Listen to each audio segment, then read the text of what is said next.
Hi, writers. All right, here we go. So, I want you to know that this year in kindergarten, you have been growing in so many different ways.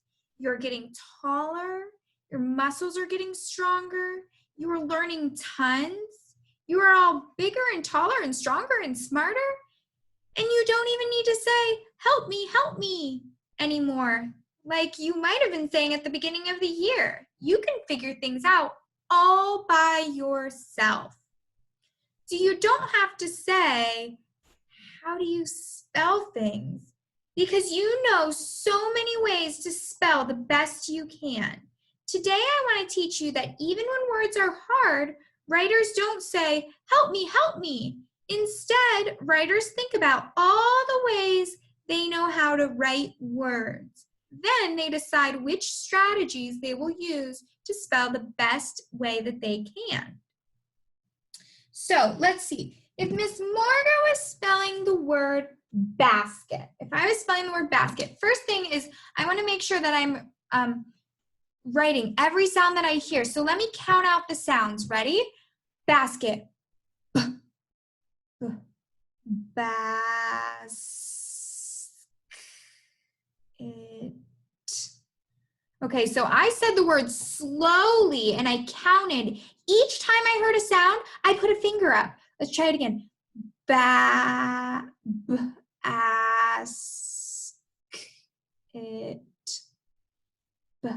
Basket. I hear a lot of sounds in there. 6 sounds, actually. So if you could help me, let's think of that first sound. What's the first sound that we hear in the word basket? B. I hear a B. Now the next sound, okay, so there's the first sound. Now I have 6 sounds. So the second sound is going to be B, like Andy Apple, A. B, a. Now the next word, B, ass, like Sammy Seal, S. Now we'll keep going. Ask. I'm gonna think maybe Callie Cat. Ask.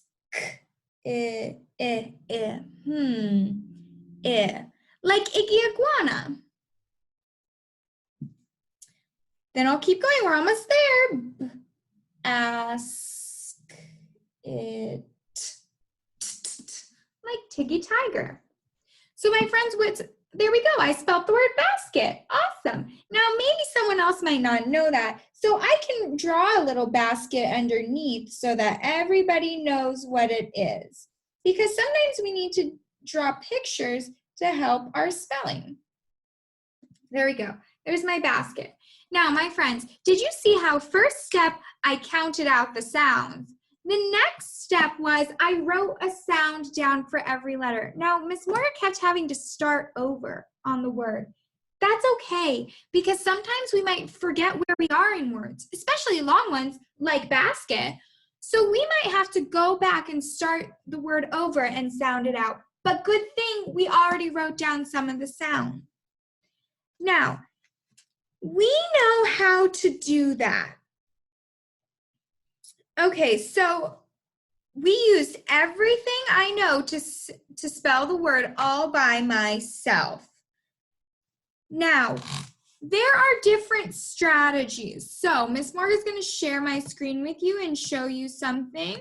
I'll put this in the Google Drive as well. So we know that writers, they don't say, how do you spell it? First, they check the word wall. Now, in the classroom, we have a huge word wall. We do with all of our sight words. And you might be saying, Ms. Morgan, that's great, but I don't have a word wall at home. But wait, yes, you do, because Ms. Morgan sent one home and it looks like this. Now, there are a lot of pages. I think there are 12 pages worth of sight words, and you may not know all of them, but you will. And you know what? If you can go back and learn them, even better. But there are a lot of words you do know, like this first page, for example. You know all of these words. I, see, my, like, the. So if you can't remember how to find a word or how to spell a word, just find it on your work wall, your handy dandy work wall. All right, let's look at other ones. Let's see what we got. So remember, writers don't say, how do you spell something? They check the word wall. Or they use the room. This one might be a little bit hard, but I know that you guys have a lot of different things that you have. You can look back on past writings to find words that you knew how to spell. They stretch out the sounds and listen. They don't forget the vowels, and they listen for little words. So for example, let's look at this word real quick. Let's zoom in on this. Okay, so this word, we know this is a sight word and this is a sight word, but they're squished together. So let's read them. Let's see. This is the word in, and this is the word to. Into, into, like I go into my home. So friends, when you're writing, sometimes it's more than one sight word squished together, or there might be a sight word within your words that you're looking for. So you have to look for those. So now it's time for you to try it. And I want you to use everything we know to spell words all by yourself, okay? Now, so from now on, writers, anytime you feel stuck on a tricky word, instead of saying, help me, how do you spell it? Think about all the strategies you know for spelling the best you can on your own. This way, you can get stronger and more independent as writers. If you forget some of our spelling strategies, look back at the chart, because if you want your writing to persuade others to take action, they need to be able to read it. So ready, writers? Let's get writing. It's your turn. And you know what? I have to say something. You can be an avid reader and an avid writer. So we have been focusing a lot on being avid readers, but you can be an avid writer too. I know that Katie is writing a song, and I know that Sam wrote 2 stories yesterday. So Katie was so excited. She is going to put all her passion into writing a song about something that she's going to tell us the solution for. And I know that Sam, he just couldn't even stop writing. He wrote 2. So friends, you can be avid writers too. Good job, everyone. I just can't wait to see your writing. Know that Miss Morgan misses you so much. Have a great time right away.